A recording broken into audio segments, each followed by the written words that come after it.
అంతా ఒక్కటై అడుగు అడుగు ముందుకేస్తే బానిస సంకెళ్ళ బాధ తెగిపోదా? నిన్నటి కొట్లాట నీది యువకుడా, రేపటి కొట్లాది నీది కార్మికుడా. గెట్టు తెలంగాణ చూసి పట్టు విడిస్తే పట్టాభిషేకాలు పరుగునొచ్చునా? జట్టు కట్టి ఊరూరున జంగిన పడితే రాజ్యం నీ కాళ్లతోనే రాజీ పడదా? ఈ చరణాలు వింటే చాలు మల్లన్న ఎలాంటి వ్యక్తో చెప్పడానికి. 1982 జనవరి 17న చింతపండు బాగయ్య, జానమ్మ దంపతులకు నల్గొండ జిల్లా తురకపల్లి మండలం మాదాపూర్ గ్రామంలో ఒక నిరుపేద కుటుంబంలో జన్మించాడు చింతపండు నవీన్ కుమార్ అలియాస్ తీన్మార్ మల్లన్న. తురకపల్లి మండలం ప్రస్తుతం భువనగిరి జిల్లాలో కలిసింది. తురకపల్లి సికింద్రాబాద్కు సుమారు 70 కిలోమీటర్ల దూరంలో ఉంది. మల్లన్న తండ్రి బ్రతుకు తెరువు కోసం పాల వ్యాపారం చేసేవారు. మల్లన్నకు ఒక అక్క, 2 అన్నయ్యలు ఉన్నారు. మల్లన్న 1వ తరగతి నుండి 10వ తరగతి వరకు మాదాపూర్లో ఉన్న జడ్పీహెచ్ స్కూల్లో చదువుకున్నాడు. స్కూల్లో చదువుకుంటూనే ఉదయం 6 గంటల నుంచి 8 గంటల వరకు ఊర్లో న్యూస్ పేపర్స్ వేసేవాడు. అప్పట్నుంచి పేపర్లు చదవడం అలవాటయింది. ఒక్కొక్కసారి పేపర్ మొత్తం చదివాక పేపర్ గల వాళ్ళకి ఆ పేపర్ని ఇచ్చేవాడట.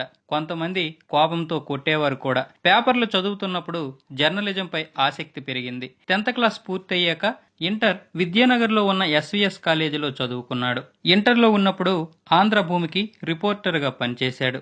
ఇంటర్ అయిపోయాక డిగ్రీ ఎస్పీ కాలేజీలో చేరి పొలిటికల్ సైన్స్ తీశాడు. అక్కడ 1 సంవత్సరం పూర్తి చేశాడు. అక్కడ బాగా చెప్పడం లేదని మంచి లెక్చరర్ కోసం వెతకడం ప్రారంభించాడు. అప్పుడు తెలిసిన వాళ్ళ ద్వారా భువనగిరిలో ఉన్న ప్రొఫెసర్ సుబ్బయ్య గారు బాగా చెబుతారని తెలిసి భువనగిరి వెళ్లి ఆయన దగ్గర చేరారు. తరువాత ఓఈలో ఎంట్రన్స్ ఎగ్జామ్ రాశారు. అందులో 90వ ర్యాంకు వచ్చింది. ఓఈలో సీట్ రావడంతో అక్కడ చేరి ఎంబీఏ పూర్తి చేశాడు. మధ్యలో కొంత సమయం కుటుంబ ఆర్థిక పరిస్థితి వలన ఎలక్ట్రీషియన్ గా కూడా పనిచేశాడు. తర్వాత మాస్టర్ ఆఫ్ జర్నలిజంలో డిగ్రీ సాధించాడు. మొత్తం 3 పీజీలు పూర్తి చేసి 2008లో ఐన్యూస్లో చేరాడు. ఐన్యూస్ కూడా అప్పుడే కొత్తగా 2007లో వచ్చింది. ఐన్యూస్లో కొంత సమయం చేసిన తర్వాత ఎన్టీవీలో చేరాడు. ఎన్టీవీలో కొంత సమయం చేశాక తర్వాత జెమినీ న్యూస్లో చేరాడు. జెమినీ న్యూస్లో కొంత సమయం చేశాక V6 న్యూస్లో 2011 అక్టోబర్లో జాయిన్ అయ్యాడు. V6 వాళ్ళు సెకండ్ రిపోర్టర్గా నవీన్ కుమార్ని తీసుకున్నారు. 2012లో పొలిటికల్ లీడర్స్ మీద సెటైరికల్గా ఒక షో చేశాడు. తర్వాత అదే సంవత్సరం తీన్మార్ న్యూస్ అనే కొత్త షో మొదలుపెట్టాడు. ఈ షో తక్కువ టైంలోనే బాగా పాపులర్ అయ్యింది. అది పాపులర్ అవ్వడానికి ముఖ్య కారణం మల్లన్న ముసలోడు గెటప్లో తెలంగాణ మాండలికంలో వార్తలు చెప్పడం వలన ఆ షో బాగా పాపులర్ అయింది. అప్పట్నుంచి నవీన్ కుమార్ గా ఉన్న తన పేరు తీన్మార్ మల్లన్నగా ముద్ర పడిపోయింది. ఎంతలా ముద్ర పడిపోయిందంటే ప్రస్తుతం Mallanna Aadhaar card, driving licence మొత్తం తన కేర్ ఆఫ్ అంతా తీన్మార్ మల్లన్నే. ఆ షోకి క్రియేటివ్ హెడ్ కూడా మల్లన్ననే. తర్వాత చాలా మంది రాజకీయ నాయకులు ఇంటర్వ్యూ కూడా చేశాడు. తీన్మార్ మల్లన్న తెలంగాణలో బాగా పాపులర్ అయ్యే సమయానికి తెలంగాణ ఇష్యూ రావడంతో తెలంగాణ ఇష్యూని బేస్ చేసుకుని చాలా కార్యక్రమాలు చేశాడు. తీన్మార్లో 2014 వరకు V6లో పనిచేశాడు. బంగారు తెలంగాణ తెస్తానని చెప్పిన కేసీఆర్ ఆ దిశగా ప్రయత్నం చేయకపోగా దళితుల్ని సీఎంని చేస్తానని చెప్పి ఆ పని కూడా చేయకుండా మోసగించడం వలన కేసీఆర్ అంటే అప్పట్నుంచి కోపం ఏర్పడింది మల్లన్నకి. V6లో పనిచేస్తున్నప్పుడు V6 యాజమాన్యం ప్రత్యక్షంగా పరోక్షంగా ఏకపక్షంగా టీఆర్ఎస్ను సపోర్టు చేయడంతో V6 నుండి బయటికి వచ్చేశాడు. బయటికి వచ్చేసి జవహర్ నగర్లో జరిగిన ఉప ఎన్నికల్లో ప్రత్యక్ష రాజకీయాల్లోకి వచ్చాడు.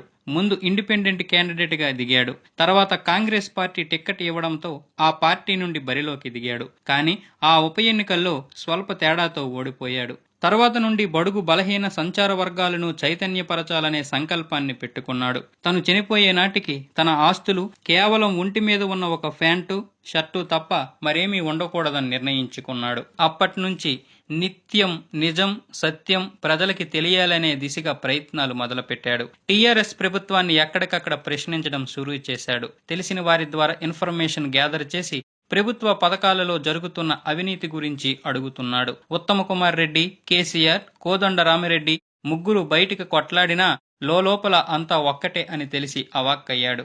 ఆ దినం సంధి కాంగ్రెస్ నుండి బయటికి వచ్చేశాడు. రాజకీయ నాయకులందరూ ఆస్తులు కాపాడుకోవడం కోసం లోపల ఒక్కటేనని, రాజకీయ లబ్ధి కోసం మాత్రమే ప్రజల్ని పిచ్చోళ్లు చేసి ఒకరినొకరు తిట్టుకుంటారని తెలుసుకుని ప్రజల్ని చైతన్యవంతుల్ని చేసి తెలియజేస్తున్నాడు. ముఖ్యంగా అందరూ సాధించిన తెలంగాణను కేసీఆర్ తన కుటుంబ కబంధ హస్తాలలో పెట్టాడని విమర్శిస్తున్నాడు. దళితుడిని ముఖ్యమంత్రిని చేస్తానని చెప్పి తనే ముఖ్యమంత్రి అయ్యాడని బహిరంగంగానే విమర్శించాడు. భౌగోళికంగా తెలంగాణ విడిపోయింది తప్ప ఆర్థికంగా కాదని ఆవేదన చెందుతున్నాడు.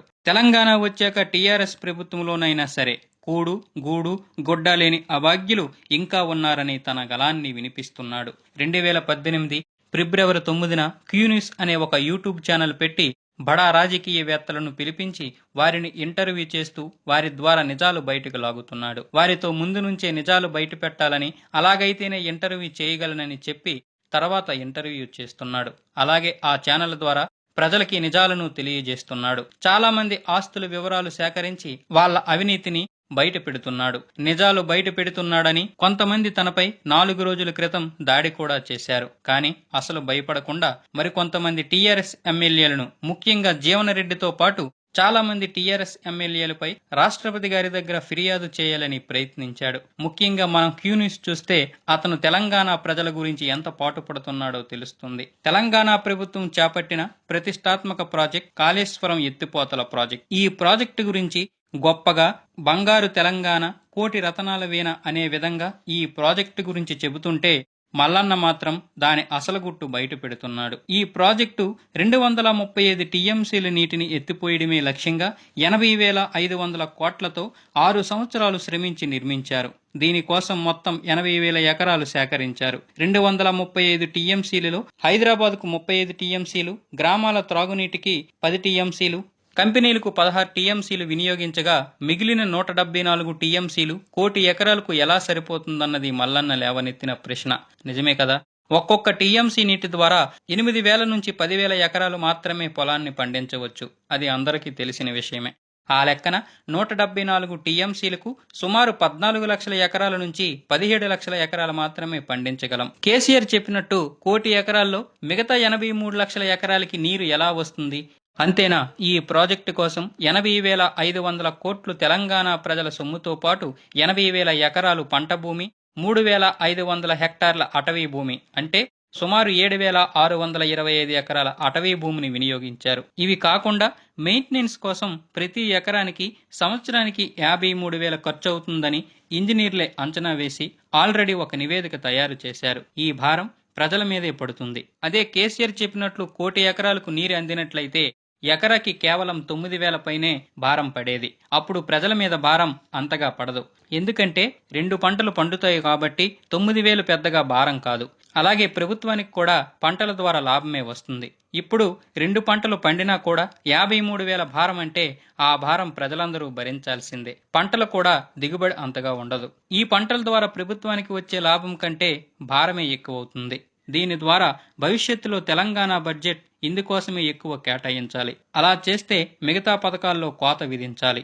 ఈ విషయం అడుగుతున్నాడని, అది ప్రజలకు తెలిస్తే తిరగబడతారేమోనని భయపడిన కేసీఆర్ కాళేశ్వరం ఓపెనింగ్ సమయంలో ఆర్టీసీ బంద్కు పిలుపునిచ్చేలా చేశాడని మల్లన్న విమర్శ.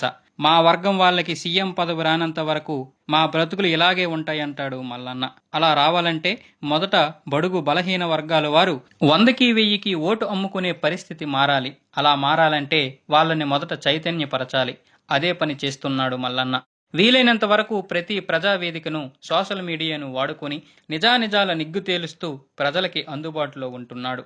అయితే టీఆర్ఎస్లో, కాంగ్రెస్లో సరైన గుర్తింపు, పదవులు దక్కలేదనే కోపంతో మల్లన్న ఆ 2 పార్టీలను విమర్శిస్తున్నాడనే విమర్శ కూడా మల్లన్న మీద ఉంది. తెలంగాణ ప్రజలు మల్లన్నను ఎంతవరకు ఆదరిస్తారో చూడాలి. ప్రజల కోసం పోరాడుతూ కుటుంబ జీవితానికి కొంత దూరం అయ్యాడు. అతని జీవిత భాగస్వామి మల్లన్నని బాగా సపోర్ట్ చేయడంతో ఇంకా ఎక్కువగా పోరాడగలుగుతున్నానని మల్లన్న చెబుతున్నాడు. మల్లన్న ఎంతవరకు పోరాడగలుగుతాడో, ప్రజలు ఎంతవరకు ఆదరిస్తారో చూడాలి. ముఖ్యంగా తెలంగాణ యువత స్పందించాల్సిన సమయం ఆసన్నమైందనే చెప్పాలి. సీఎం ఎవరైనా సరే బంగారు తెలంగాణ సాధించుకోవడమే లక్ష్యంగా ఉండాలి. అలా చేస్తేనే తెలంగాణ కోసం 1,200 మంది బలిదానాలకు అర్థం, ఆత్మశాంతి ఉంటుంది. ఫ్రెండ్స్, ఈ వీడియో కనుక మీకు నచ్చినట్లయితే లైక్ చేయండి, షేర్ చేయండి, కామెంట్ చేయండి. సబ్స్క్రైబ్ చేసుకోవడం మాత్రం మర్చిపోకండి.